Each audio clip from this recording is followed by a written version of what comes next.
Hi friends, welcome to my channel. ఎప్పుడో తీసిన video ఇప్పుడైతే అప్లోడ్ చేస్తున్నాను. ఎందుకంటే మా హస్బెండ్ బర్త్డే రోజు ఈ వీడియో అయితే షూట్ చేశాను. కేక్ చేద్దామని కేక్ ఎలా రెడీ చేయాలో యూట్యూబ్లో చూసి అలానే రెడీ చేశాను. నిజంగా సూపర్గా వచ్చింది. కేక్ అయితే ఎలా రెడీ చేశానో చూడండి. నేను ఎందుకు ఈ వీడియో లేట్గా పెడుతున్నానంటే నాకు అస్సలు గుర్తులేదు కేక్ వీడియో తీశానని కూడా. మా హస్బెండ్ చూస్తే మళ్ళీ కేక్ చేశాను అని గుర్తుపడతాడని ఫోన్ చూస్తే అందుకే ప్రైవేట్లో కేక్ రెసిపీ అంతా ప్రైవేట్లో పెట్టేశాను. మళ్ళీ యూట్యూబ్లో అప్లోడ్ చేసుకోవచ్చు కదా అని. కానీ ఇన్ని రోజులకి కుదిరింది. ఆ వీడియో అసలు ప్రైవేట్లో మా హస్బెండ్ చూడొద్దని పెట్టానో లేకపోతే నేనే చూడొద్దని పెట్టానో తెలియదు, కానీ మొత్తానికి ఆ వీడియో అయితే 2 months తర్వాత ఇప్పుడైతే చూశాను. అందుకే ఇప్పుడైతే అప్లోడ్ చేస్తున్నాను.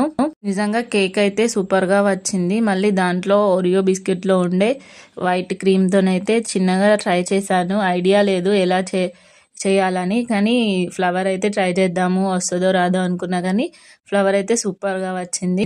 ఇంట్లో క్రీమ్ ఏం లేదు కాబట్టి చాక్లెట్స్, డైరీ మిల్క్ చాక్లెట్స్ తీసుకొచ్చి దానిపైన ఇలా మొత్తం స్ప్రెడ్ చేసేసాను. నిజంగా ఆ ఫ్లవర్తోనే కేక్ అయితే అందం వచ్చేసింది. కేక్స్లో ఎలా చేస్తారో అలాగే కనిపిస్తుంది, వైట్ క్రీమ్తో చేసినట్టు. మళ్ళీ దానిని కొన్ని ఐటమ్స్తోనైతే డెకరేషన్ చేశాను. నేను చేసిన కేక్ మీకు నచ్చినట్టయితే ప్లీజ్ సబ్స్క్రైబ్ చేసుకోండి, అలాగే ఒక లైక్ ఇచ్చి వెళ్ళండి.